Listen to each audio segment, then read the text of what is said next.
Happy Friday, y'all. Okay, I was talking to a really good friend of mine, and the question arose: have you ever been invited somewhere just to be ignored? And I was like, whoa, you know what I mean?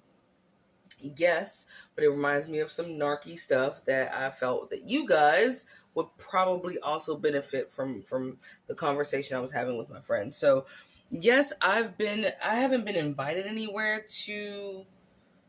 Well, yeah, I guess I could say that. Yes, I've been invited somewhere to be ignored, but it's a bigger deal than that. A narcissist will invite you somewhere to not only ignore you, but they will invite you somewhere to humiliate your ass. You understand what I'm saying? They're not just going to ignore you. Humiliation is neck and it's right there with it. They are not going to just ignore you without that humiliation. Okay, so this is what happened. This is my story. Like a while back, I had this best friend, which I don't have anymore. Obviously, she was a bitch, but we had a falling out. And the mutual friends that I thought that I had made while being her friend, right, um, had invited me to a Thanksgiving dinner, right, at one of the friends' houses.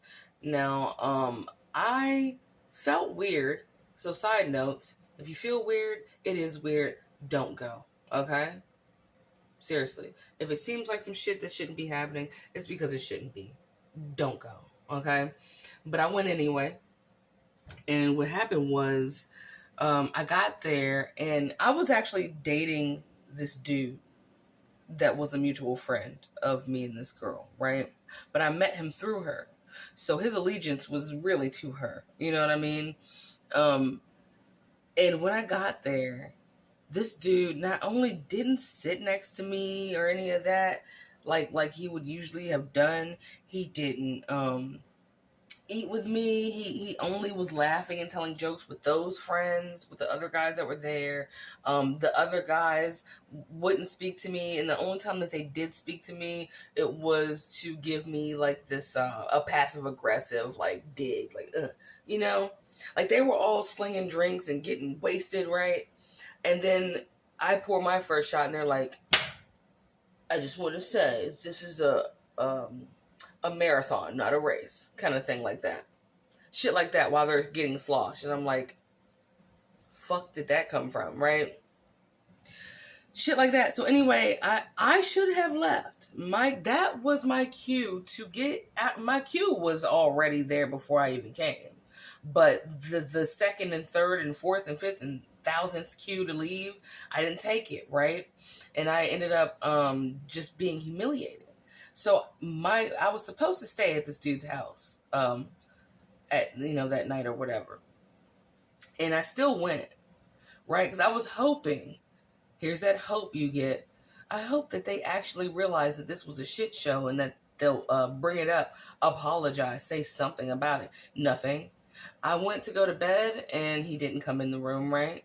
He just stayed out in the living room with his shit brother that lived with him, who was he was gross as hell. Anyway, he was out in the living room with his brother, and I woke up and it was probably like 2 a.m.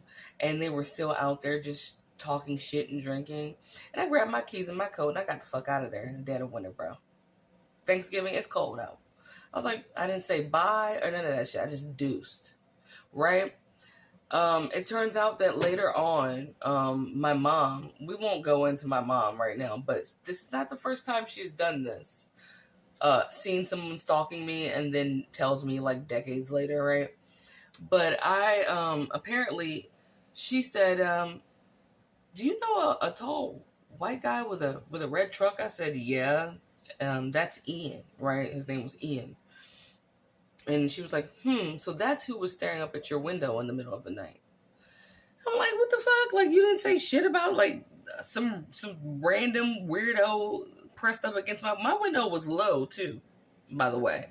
It was low as shit. Like, a tall lad, and he was tall. Like, it would have been nothing to, like, do some weird shit to my window and get up in there and just murk everybody, right? But he stalked me the next day. Thankfully, he stopped, but He knew that he was inviting me into a den of fucking wolves, ready to eat hungry wolves. And guess who was behind it? Oh, Booyaka Shah, that friend, the friend that I had a falling out with.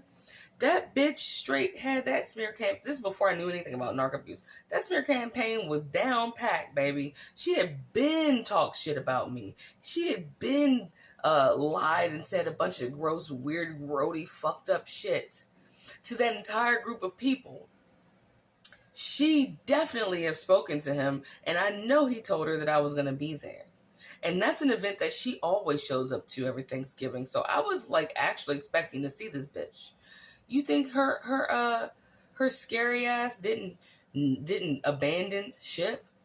She caused all that bullshit, planted all those seeds of doo-doo, right? Just to not show up and watch her work. Because narcissists are fucking cowards, by the way. I'm sure you know that. So she didn't even come to see the result of her work.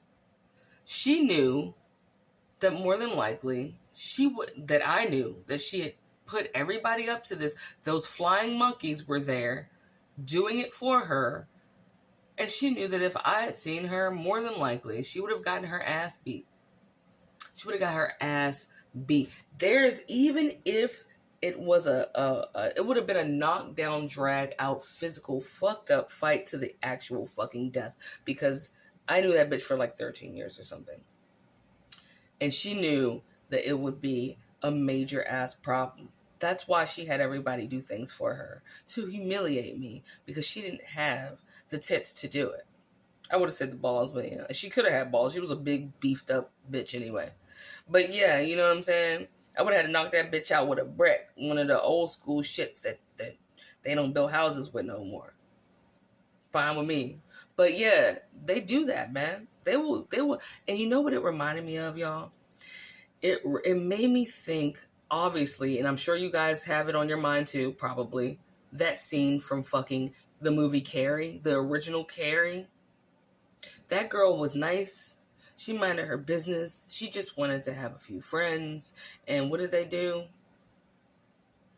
Let her get into this moment, because I was in a moment there. I was like, oh, this is the first time I'm chilling with these people without this girl, you know, without her having to have me as her plus one, you know. I'm like, oh, that's nice, you know, like we actually could kick it. No, we couldn't actually kick it. She had already smeared me to the point where those guys, which are pussies, if a man, especially a group of them, gang up on a woman, like, just go buy panties, for God's sakes. Like, go buy yourself some panties and some pads, okay? Because you clearly are on your cycle. Like, y'all are some stray bitches. All right? But yeah, she knew that shit was going to happen. And she knew she deserved her ass whoop. That shit reminded me of Carrie, though.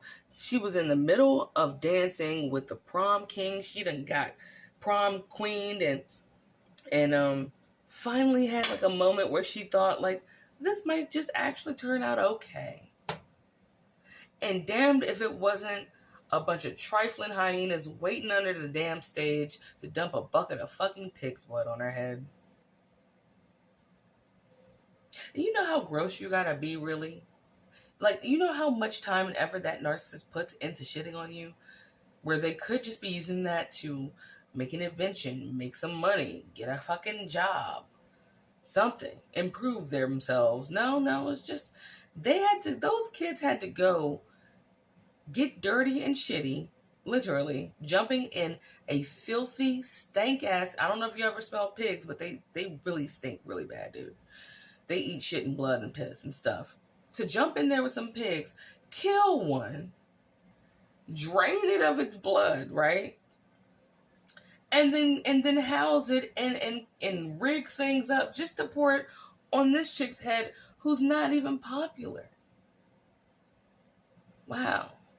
If you think you're not popular, if you have a narcissist, oh honey bun, you're the most prettiest popular girl in the world.